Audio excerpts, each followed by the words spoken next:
Will he get both of those eventually? Well, Joe, if history is any indication, yes, eventually he will. We know, having looked at the long track record of the Ukrainian president asking for things from the United States and other allies, that eventually he gets it. It doesn't always happen right away, but you might remember he wanted Javelin anti-tank missiles. That's when I was in the Pentagon. We said no. Actually, President Trump's administration okayed it. Then later on, he wanted tanks. We in the Europeans said no. He got them. He wanted the longer range missiles. We said no. Eventually, he got them. And of course, the fighter aircraft, we said no. And he got them. He would like more of them, and I think that's great. He also needs more pilots, and he needs more trained pilots. So it's not just an issue of aircraft supply. Well, okay, Evelyn, so all of this just seems to be a matter of time. How long will it be until the U.S. gives in to Ukrainian demands? How long will it be that this war is ongoing? What we do know a time frame for as of today, though, is this security agreement that Biden and Zelensky signed, 10 years. Does that Trump-proof the U.S.-Ukraine relationship, should he be elected in November? So, Kailey, I don't know that it necessarily Trump-proofs it, to be honest, because as everyone's pointed out, it's not a treaty. It's not something that the United States is bound to as a nation, meaning through a vote in the Senate. It's just an executive decision. It's a political agreement.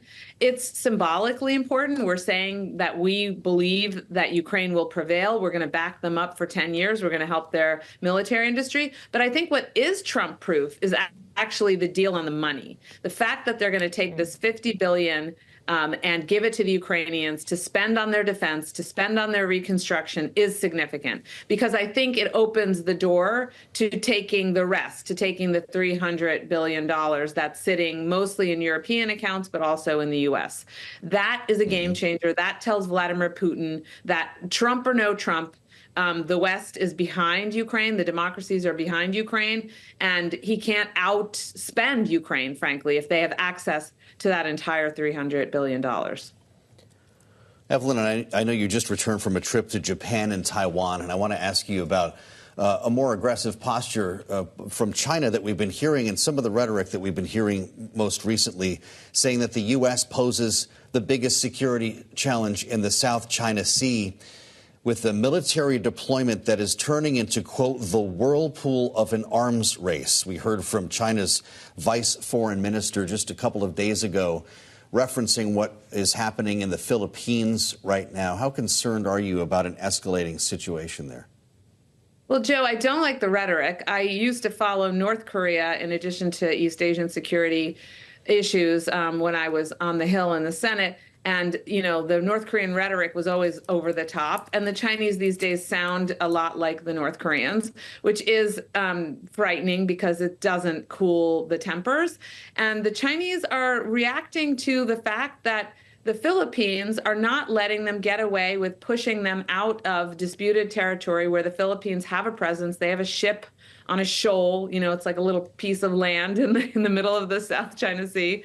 And the U.S. government is backing up the Philippines' right to remain on that ship, on that bit of land. But they're being harassed literally by Chinese military vessels and other Chinese other Chinese vessels that are not necessarily, strictly speaking, military, but they're sanctioned by the government.